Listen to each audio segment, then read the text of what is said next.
Здравствуйте, прекрасная Мария. Здравствуйте, драгоценный Михаил. Здравствуйте, дорогие слушатели. Сегодня мы... Помните, как это сегодня? Здравствуй, дружок. Сегодня я расскажу тебе сказку. Мы сегодня поговорим о наболевшем, о страхах и тревогах. И начнем необычно. Дело в том, что страхи и тревоги, как ни странно, достались нам от наших милых предков. Вы знали об этом, Мария? Иногда я об этом догадывалась. Чувствовала прям, да? Что-то мне такое подсказывало. В чем, собственно, история? История в том, что мы живем с вами в квартирах и домах, а не на лианах и пальмах, как наши предки. Нам не надо искать кобр в ручьях, тигров в листвах. Мы просто вышли на улицу и перешли дорогу на зеленый свет светофора. Но наши предки жили совсем другой жизнью. И ни тебе улицы, ни светофора. Кругом много желающих доесть человечины. И наши предки, как говорит моя дочь, вот эти макаки, они привыкли защищаться. Их психика была так устроена, притом она так была устроена естественным образом, для того, чтобы выживать, что везде нас подстерегала опасность, и наша тревога, наша тревожность и наша страшность была необходима для выживания. Это базовая история. Прошли годы, время изменилось, опасность миновала, а осадочек остался в виде страха и тревоги. Поехали дальше. Ведь есть же люди бесстрашные и бестревожные, а есть прямо очень тревожные. Вы спросите, а если у всех такой осадочек, почему так все по-разному реагируют, а некоторые даже не на опасность реагируют, а сами у себя формируют страх в голове? Дело в том, что предки у нас разные, и они по-разному выживали. То есть сама модель выживания у разных предков была действительно разная. Возьмем интересный пример, что у части людей предки были таковы, что изначально имели избыточную тревожность, которая всегда мобилизовала их, и их выживание было связано с тем, что они всегда были на шаг впереди любого хищника. За счет того, что тревога их вообще не отпускала.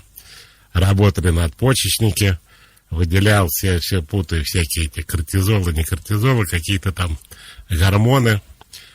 И кому-то достались вот такие предки, они наиболее тревожные. Кстати, люди, которые вообще без тревоги, у них проблема с психикой. Они, как правило, долго не живут, потому что периодически пытаются встать на край обрыва, встать в метро на край платформы, ну и так далее. То есть все-таки не будем забывать, что есть Что это защитный механизм. Конечно. Назовем его доброкачественно. А есть злокачественная тревога, есть злокачественный страх. И вот слушатели как бы спрашивают у ведущего, а в чем разница, товарищ? Я отвечу. Разница в том, что злокачественный страх мешает вам жить, а не охраняет вас, как доброкачественный, от всяких глупостей. И сегодня мы поговорим не только о происхождении страха и тревоги. То есть я начал издалека, но чтобы вы понимали, чему я так начал. Я начал так в генетике. У некоторых такие родственнички, что не дай бог. Может быть, ребенок вырос бы совершенно спокойным, но, как сказал Леонов в фильме «Обыкновенное чудо», дядя по материнской линии заговорил. А он был очень нервный. И генетически это может тоже передаваться. Ну, плюс, естественно, воспитание соответствующее, психотравмы и так далее. А говорить мы сегодня будем о том, как от этой радости избавиться и все-таки жить счастливо. Страхи и тревоги убивают все живое вокруг. Поделитесь своими страхами. Нам Станислав пишет, что пора перебираться в пещеру, потому что страх платежа ЖКХ просто замучил. Да и надо будет, они в пещере принесут. Здравствуйте. Здравствуйте. Как вас зовут? Меня зовут Светлана. Пожалуйста, Светлана. У меня такой самый обычный страх, когда дети, когда маленькие, да, вырастают, и сейчас у меня страх за старшее мое поколение, вот, деменция и все такое. Вот. Подождите, вы как-то в одну кучу. Дети маленькие вырастают, и тут же деменция? У кого? Нет, извините, я просто волнуюсь. Я первый раз к вам дозвонилась. Вот, видите, а я говорю, а вы не волнуйтесь, не бойтесь. Вот, когда вот дети маленькие, они испытывают заботу родителей, счастливы, у них все хорошо на душе. И вот я выросла, и теперь я пытаюсь заботиться о старшем поколении и проявляю участие, ну, хотя мы очень далеко живем друг от друга. Вот. И если я нахожусь в гостях дома, то я ловлю себя на мысли, я прислушиваюсь, дышит ли во сне, например, да, когда спит человек. Вот. А сейчас я замечаю из-за возраста особенности старения мозга. Вы замечаете? Вы слышите, как растет трава? Вы замечаете особенности старения мозга у своих родителей? Да, у тетеньки. А сколько им лет? 60. Вы сейчас просто иронизируете, что ли? Или Нет, издеваетесь она над такими многое в жизни перенесла. стариками, как я? И мне тоже 60. Я что-то не похож на деменцию. Что-то вы рано начали тетю закапывать. Не, все с ней хорошо. Она очень сильная женщина, но она многое в жизни перенесла. Так. И много психотравм, и не может простить детские обиды и так далее, и так далее. Оно все копится. И я пытаюсь как-то взаимодействовать с ней, чтобы облегчить ей, чтобы сказать там добрые слова и прочее. Ну, как только я предлагаю помощь, там что-то там проконсультироваться, там и что-то, ну, пойти там, она воспринимает, как будто я вторгаю в свое личное пространство, всегда до скандала доходит. И я не знаю, как взаимодействовать с ней, потому что это ж моя семья. Я проявляю участие и хочу помочь, а она, ну, вы понимаете, думает, что я как-то ей пытаюсь навредить. Вы ей пытаетесь навредить в 60 лет, тетя подозревает деменцию. Нет, деменция бывает и в 25, но вы что-то рано начали. Может, я накручиваю, вот, не Тут знаю. Тут лишнее слово «может». Давайте поговорим о вашей проблеме. Если вы замечаете, как вы сказали, за работой тетиного мозга, видимо, попивая с тетей чай за столом, я не знаю, как вам это удается, то тетя, если у нее есть какие-то проявления неадекватности, то вы можете сказать: тетя, что-то ты как-то вот мне не нравишься. Я бы на твоем месте сходила бы к доктору. Кстати, доктор там разный, но в 60 лет геронтолога, наверное, рано предлагать, там психиатр, или психоневролог, или невролог. Вот, тетя, конечно, обидится, заплачет. Говорит: как ты с тетей-то вообще разговариваешь? Но вы ей один раз сказали, и на этом все. Не надо туда лезть больше. И когда вы вообще хотите кому-то помочь, не нужно действительно вмешиваться в личную жизнь. Не то что с советами. Понятно, что вы, как любящая племянница, хотите помочь. Один раз, и тема закрыта. У нас звоночек, если что, Мария. Да, добрый вечер, 730-101. Сделайте, пожалуйста, потише ваш радиоприемник. Я его выключил. Спасибо, здравствуйте. Добрый вечер. Тем более мы почти ровесники, поэтому я предполагаю, что вам, может быть, мой страх, как минимум, понятен. Тоже про деменцию? Нет, к счастью, нет, я спортом занимаюсь, бегаю 40 километров, пока деменции нету. Вот, нет, а страх у меня другой, так как я человек основную активную часть жизни, наверное, там где-то с 27 до вот нашего там практически с вами возраста, был достаточно успешным бизнесменом, да, и много чего нажито, но на сегодняшний день из-за своей, наверное, психопозиции, да, я перешел в защитные позиции. Я все активы практически свернул где в кэш, где в такую вот очень крайне консервативную модель поведения, я имею в виду финансового поведения. Вы все свернули в кэш, я правильно понял? Ну, практически в кэш. Есть, конечно, какие-то там, ну, уже по отношению к той бизнес-активности, которая была, это там полное понимание того, что я вот практически пенсионер. Бизнес-пассивность началась, понял.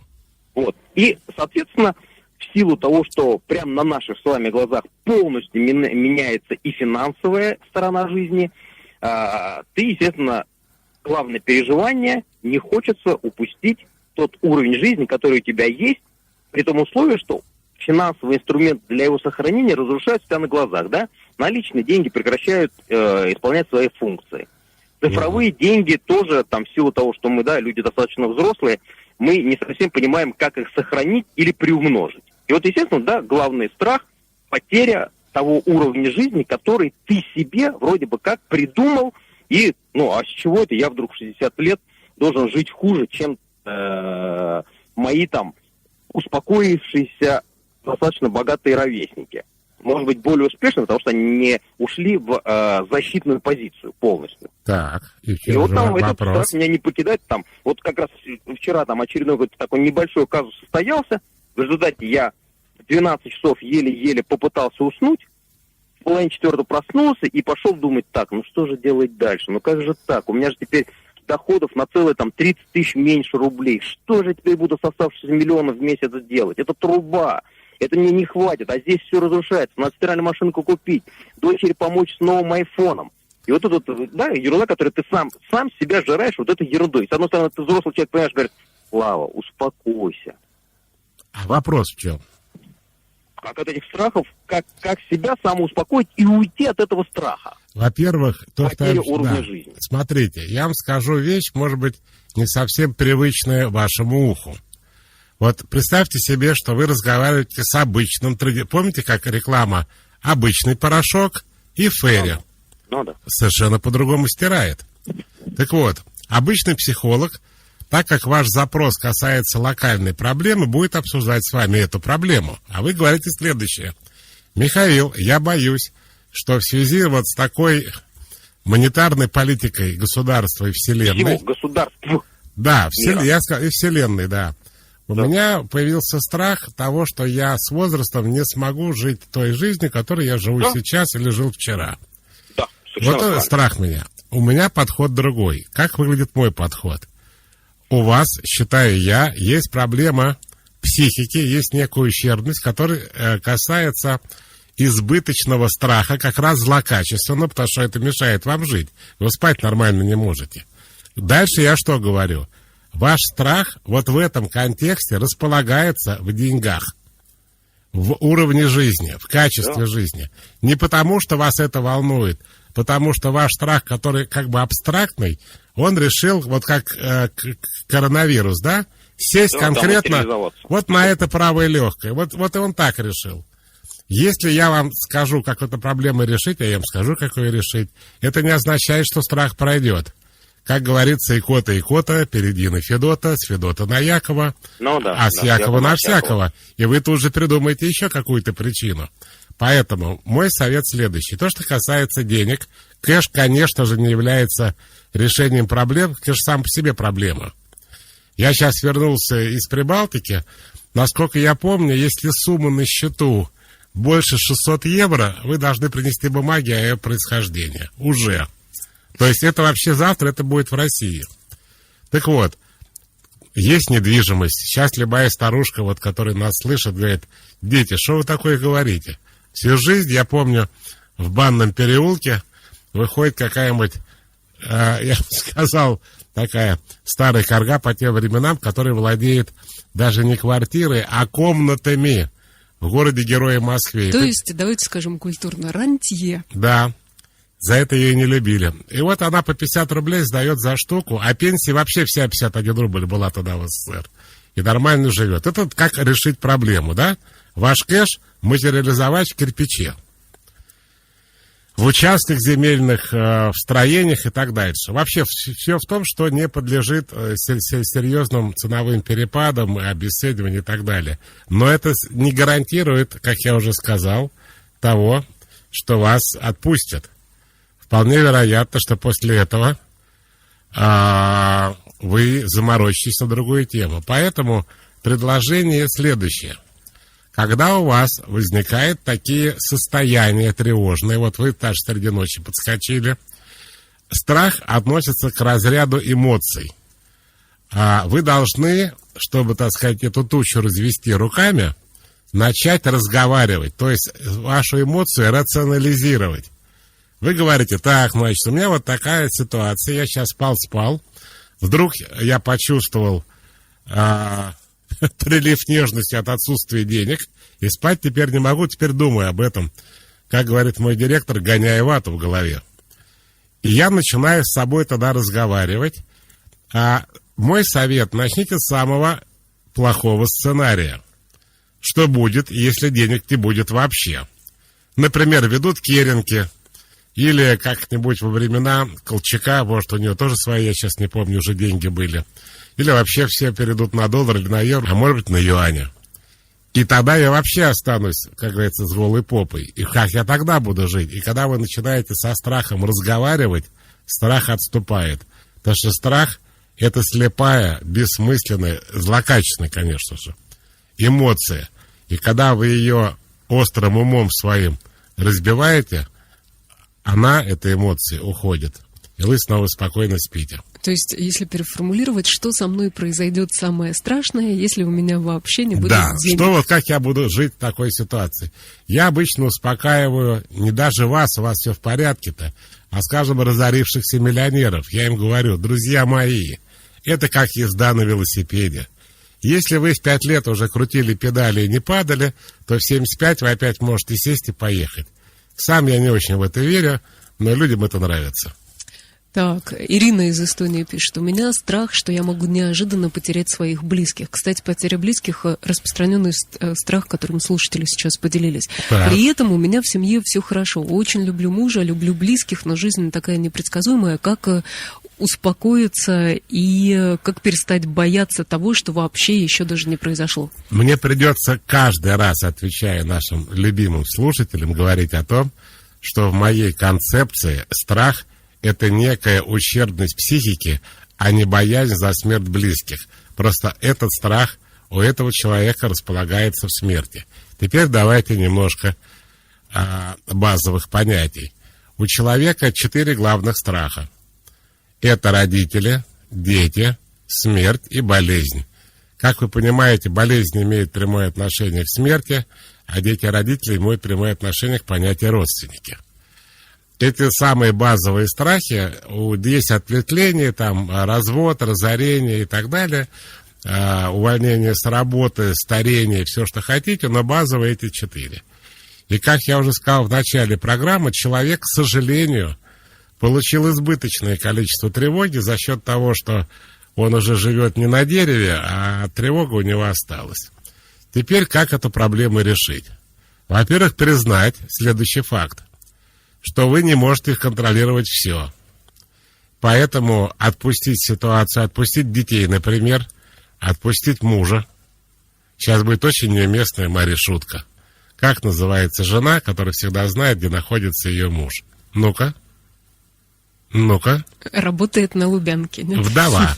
Так вот, надо принять следующий факт, что родители умрут раньше детей, и сколько вы не переживали, это, как правило, и происходит, и не дай бог, когда происходит наоборот. Лучше, чтобы было так, как задумано природой.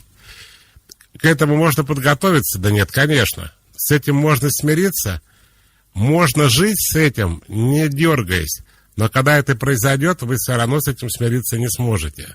Но жить этим, я вам хочу сказать, практически невозможно. Я сейчас один пример интересный вспомнил. Вот. Про детей. Дети маленькие, дети болеют. И мать, естественно, это тоже, кстати, абсолютно от наших предков. Когда вы сегодня идете в дорогой роддом, платите огромные деньги, чтобы этот самый акушер вел все роды, и потом все идеально.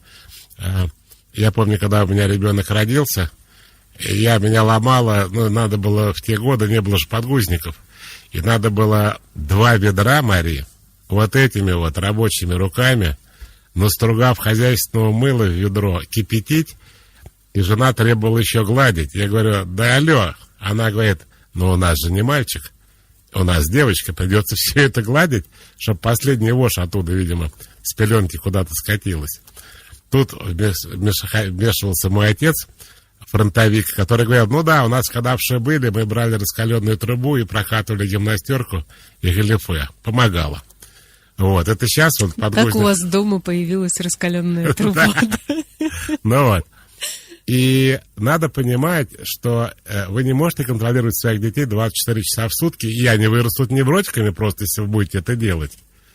Надо дать им свободу, надо отпустить, и тогда ваш страх отпустит вас, когда вы отпустите детей.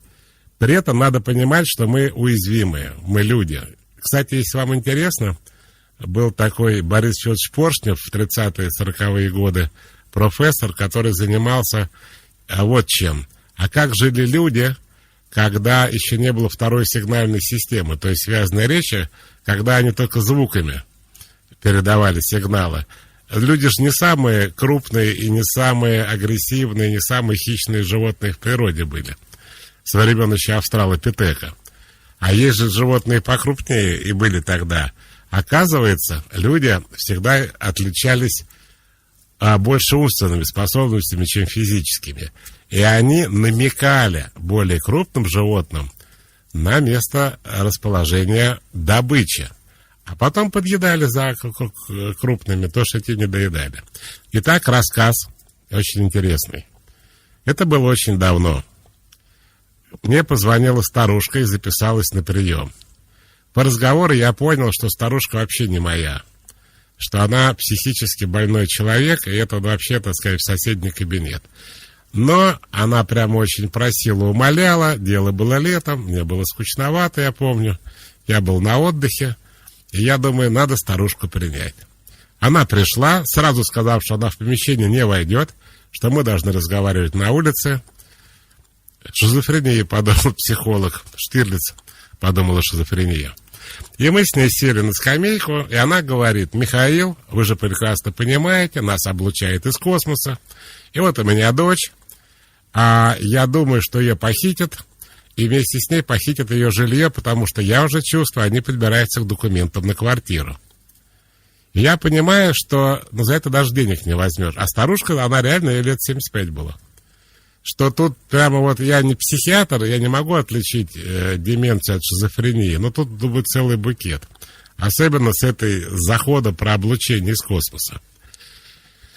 И я сижу, смотрю в небо и думаю, ну как-то ж надо разговаривать. Человек пришел, специально просил.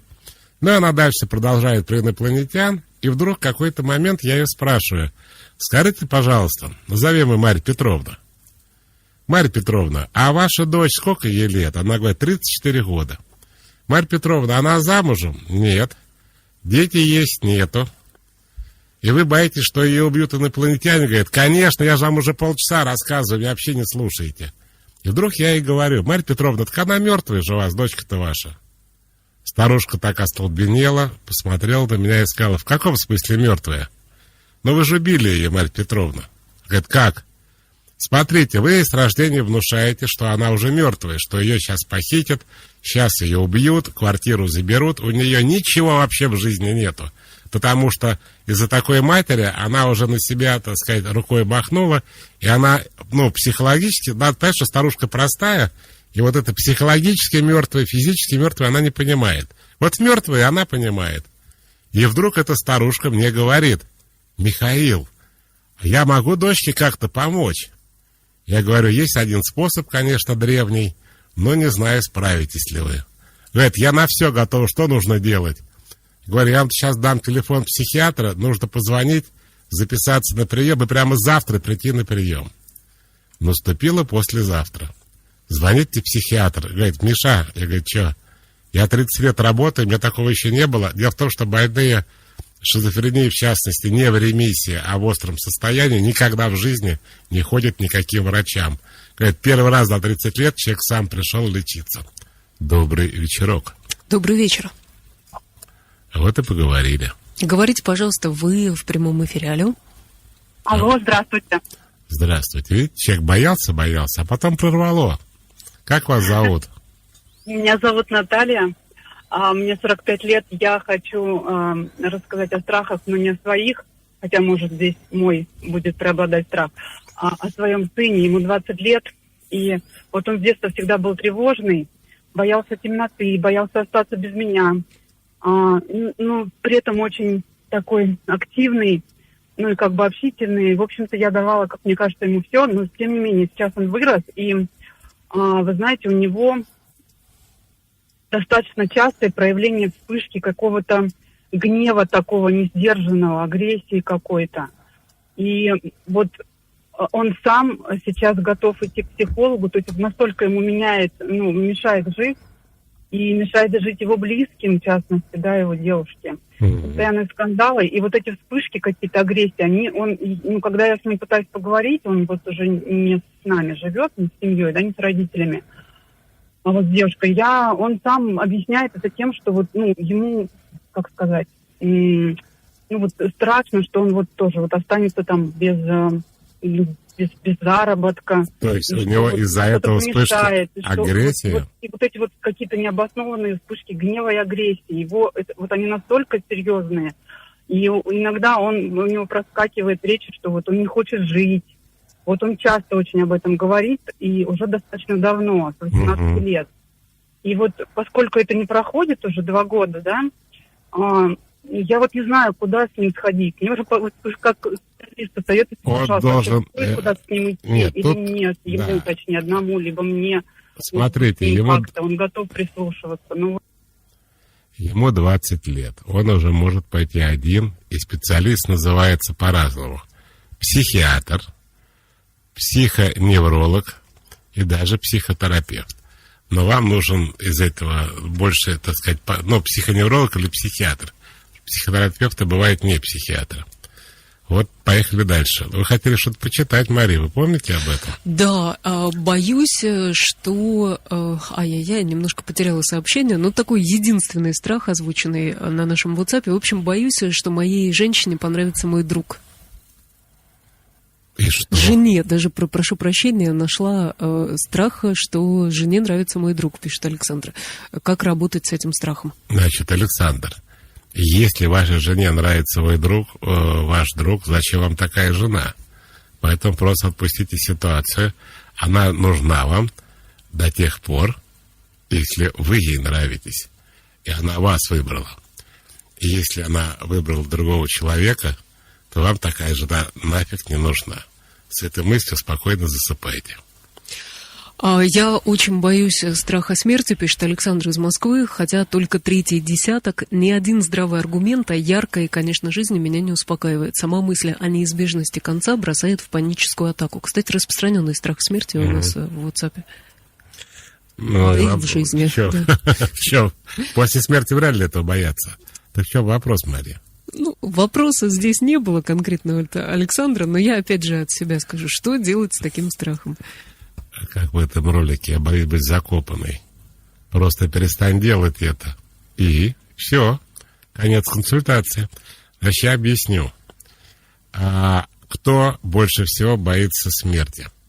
Боятся больше всего смерти невротики. Вот по какой интересной причине. У них несчастная жизнь. Они мучаются и страдают. И они, конечно же, надеются, что когда-нибудь все изменится, и они заживут счастливой жизнью. И когда они начинают думать о смерти, им страшно от того, что никогда они не доживут до этого счастливого момента. Почему я так рассуждаю? Дело в том, что люди, не обремененные неврозом, то есть счастливые люди, говоря по-русски, они вообще не боятся смерти ни в каком возрасте, потому что у них настолько благополучная, психологическая жизнь, что они спокойно относятся и к смерти. А те, которые еще не пожили, это все равно, что вы, например, у вас такая мечта увидеть горы, какую-нибудь Фудзияму, или пик коммунизма на худой конец. И вот вы идете и боитесь оступиться и умереть, не увидев этой красоты, а не просто смерти. Вот как-то так это работает. Добрый вечер. Алло. Здравствуйте. Здравствуйте. Евгений, Казань. Да, Евгений, пожалуйста. Вы знаете, вот всякие страхи испытывал. И смерти, там, и болезни. И вот сейчас у меня самый такой какой-то прям зловещий страх, это страх сойти с ума и не понять этого. То есть, как это сказать там.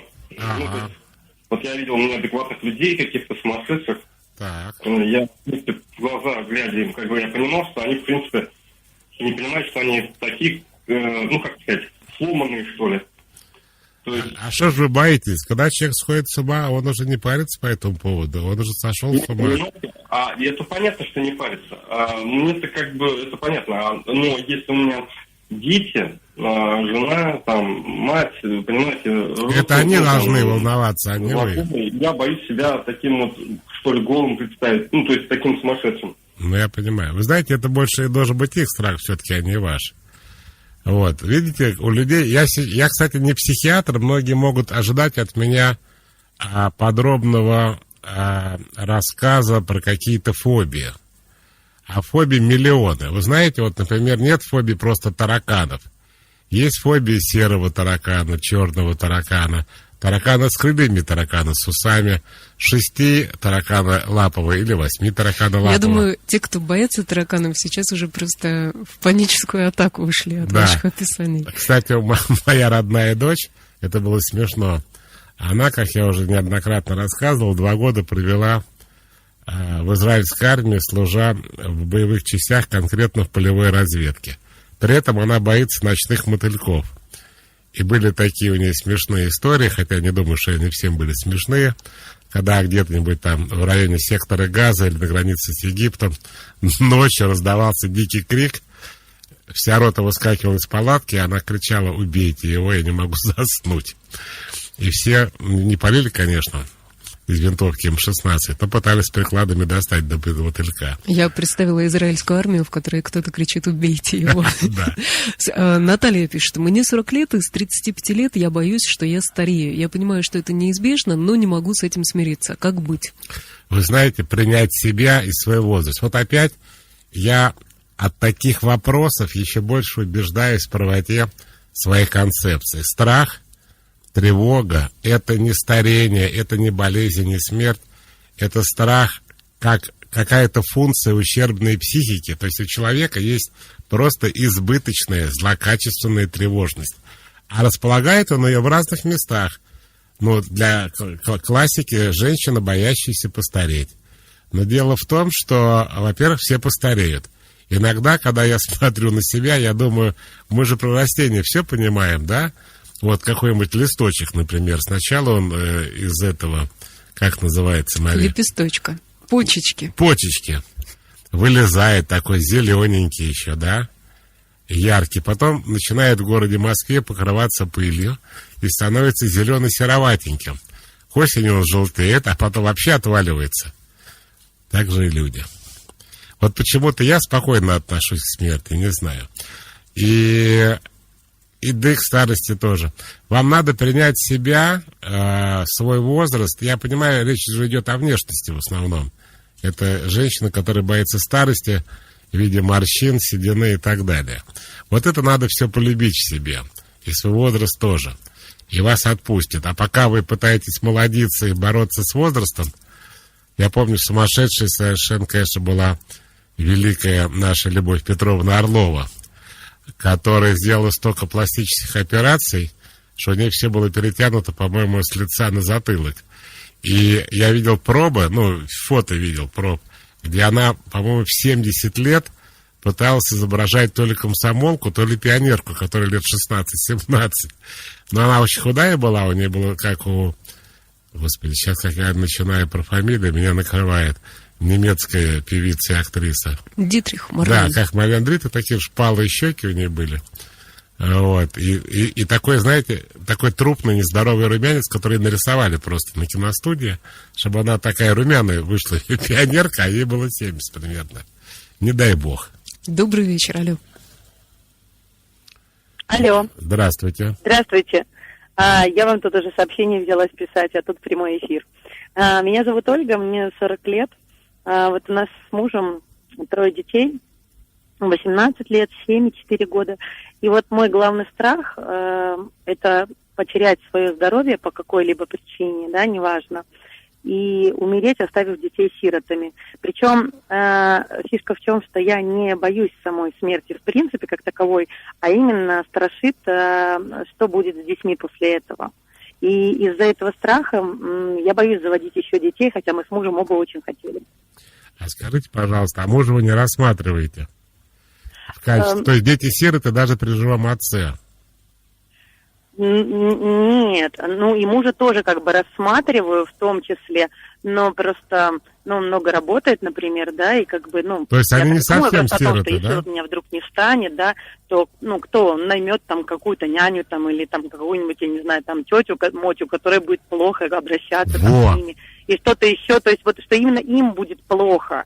От того, что, ну, потому что он не сможет уделять им столько внимания и как бы так за ними ухаживать, как я это могу делать, и, соответственно, он не будет это делать лично, и они будут обделены, то есть вот на кого они останутся. А в чем ваш вопрос? Причем это до маразма, вплоть до того, что как бы даже мысли посещали, что у нас с ним заходили разговоры, то, что если со мной что-то случится, чтобы он на ком-то конкретном женился, чтобы вот эта женщина заместила меня в случае, если со мной что-то случится. Ну, вот так вот. А в чем ваш вопрос?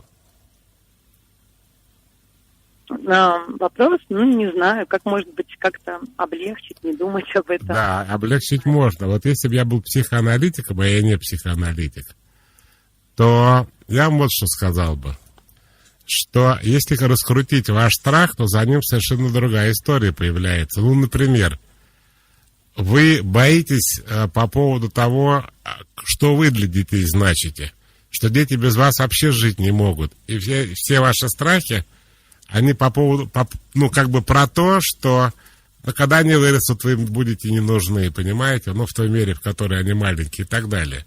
Но для Нет, вот именно пока маленькие, именно за маленьких. Вот чтобы, ну, грубо говоря, чтобы они там не попали в детский дом, вы не да? поняли. Чтобы они там не были обездолены, вот. Ну, вы меня не поняли вообще. Дайте я еще раз попробую. Вам кажется, что страх из-за этого. Они не могут попасть в детский дом при живом отце. Это вряд ли. Я думаю, кроме отца есть, наверное, еще какие-то бабки и деды. Есть? Ну да, конечно. Поэтому, конечно, это полная фигня. Но вам кажется, что вы этого боитесь. А если психолог бы с вами поработал, он бы вынул, например, из вас страх собственной ненужности. Что пока у меня есть дети, и они маленькие, я себя чувствую полноценно, потому что они без меня жить не могут. А когда они вырастут, я им не нужна буду, а ничего другого у меня в жизни нету. Но вы не так этот страх формулируете, а типа вот если я умру, они попадут в детский дом. То есть вы как бы говорите, моя ценность настолько бесконечна, что я даже умереть не могу. Что даже если я умру, пусть муж там на Клаве женится, потому что Клаве я вообще доверяю своих детей. Кстати, похож на сюжет фильма Джулии Робертс и, правильно говорить, Сарандон. Сьюзен. Да, Сарандон. Вот. Где одна из них болеет, ну, от рака должна умереть, и передает второй, как бы вот, моих детей, типа вот, как родная мать, воспитывай. Так вот, я хочу сказать, вот внешний рассказ такой понятный. Значит, я, понятное дело, боюсь, что если я умру, дети попадут в детский дом, муж не будет ими заниматься, при этом полностью игнорируется и отец детей, и бабки, и деды, и так далее. И это сам, и вот детский дом. И вот когда психолог видит, что что-то здесь несостыковка такая, то сразу же начинается мысль о том, что дело не в этом, а дело в том, я предполагаю, я не фанат психоанализа, что человек просто боится, что его роль будет со временем сведена на нет, когда дети будут взрослые. И сейчас пытается эту роль преувеличить. Илья нам пишет, у меня страх того, что жена уйдет и заберет ребенка. С марта месяца у нас шли разногласия. Дважды она уходила, возможно, потому что ее мать купила квартиру и просто стала куда уходить, где никто не ворчит и не попрекает. В начале августа действительно произошел конфликт, и она уехала с ребенком в неизвестном направлении. Я в итоге знал, что она на море уже 1,5 месяца, телефон заблокировала, никакого контакта нет вообще. Это наш второй ребенок, и я очень боюсь быть воскресным папой, кем я являюсь для первого ребенка. Всегда очень боялся стать еще раз таким воскресным папой. Что делать? Помогите, пожалуйста. Подожди, там речь о разводе, что ли, идет? Ну, насколько я поняла, жена забрала ребенка, собственно говоря, был ряд конфликтов, вот теперь она заблокировала телефон, никак не отвлечается, но страх в том, что еще раз быть таким вот вторым воскресным папой, каким уже один раз стал. Ну, к сожалению, статистика такова, это пусть люди тоже к этому отнесутся по-взрослому, что в Российской Федерации 54% детей воспитываются в неполной семье. По судебной практике в 90% случаев они воспитываются у матери в доме. и с отцом они общаются не обязательно по воскресеньям, но в выходные бывает один день будни, это зависит еще от многих обстоятельств, и один день выходной, или там 2 дня выходных. И да, невозможно предугадать, как сложится семейная жизнь, но, как говорится, если у вас нету тети, то вам ее не потерять. Поэтому, когда вы заводите детей, вы же не думаете о том, что вы можете развестись и стать воскресным отцом. Я вам скажу так. Это очень временная история про воскресного папу, пока ребенок маленький. Когда он вырастает, то в 10 лет, я вам сейчас юридическую информацию хочу дать, мнение ребенка учитывается, когда суд выносит решение по вопросам, касающимся его интересов, а в 14 лет ребенок сам решает, с кем его жить, без согласия взрослых. Имейте это в виду. А у нас звоночек. Добрый вечер. Добрый вечер. Здрасте. Меня Екатерина зовут. Я вам писала в WhatsApp. Да. Так что, если найдете это сообщение, можете не читать второй раз. Я сейчас так озвучу. У меня страх, который может сказаться на будущем не только моем, но еще одного человека и ребенка. Кратко опишу сейчас. Я живу с молодым человеком. Так. Живем уже около года. Недавно он мне сделал предложение. И тут неделю спустя, после этого, где-то или 1,5 недели, мы повздорили. Причем за то время, которое мы вместе живем, мы вообще не ругались, ни разу голос друг на друга не повысили, все у нас хорошо. И то есть история про невротические отношения отпадает сразу же, у нас очень все здорово. Но тут повздорили, и на эмоциях он мне сказал: тогда снимай кольцо. Я просто собралась домой уехать с мероприятия. И он мне говорит: снимай кольцо и давай его выкинем. Я с мероприятия этого все-таки уехала. Для меня это такое было серьезное довольно-таки заявление. Я решила его снимать вплоть до разъезда. И он очень сильно испугался, попросил прощения, мы поговорили. А что произошло? Страх, Подождите. Алло. Да-да-да. Что произошло? Когда? Когда вы повздорили? Там просто недопонимание. Рассказывайте. Мне показалось, что он... тут опять же небольшая предыстория. У него был брак до этого, и в этом браке у них постоянно были скандалы, они не ладили, то есть отношения такие были постоянно с разводами, с разбором вещей. И для него в наших отношениях было очень сложно раскрыться, то есть показать свои чувства. И я замечаю такую вещь, что он со мной наедине совсем другой, то есть он может сказать о том, как сильно любит меня, при друзьях, при компании он этого не показывает, а как бы наоборот, прячется в какую-то оболочку, и на этой почве у нас произошел... А конкретно я ничего не понял. Что он сделал такого, и что вы ему сказали? Был разговор о том, что он ведет себя, не так, как со мной наедине. Поведение меняется. Но не так.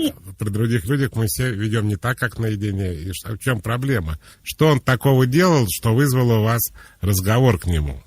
Но на самом деле такого критичного ничего. Просто что? Это я восприняла это так, и из-за этого расстроилась. Из-за этого я... Что это?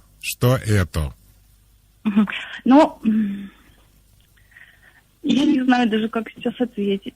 Вы же знаете, слушайте, дошло до того, что он говорит: снимай кольцо. Снимай кольцо, это потому что я собралась уезжать.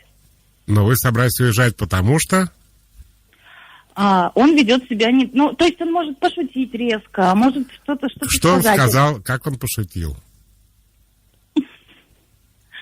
Да я даже сейчас не вспомню этого дословно. Если вы не вспомните, мне нечего вам ответить будет.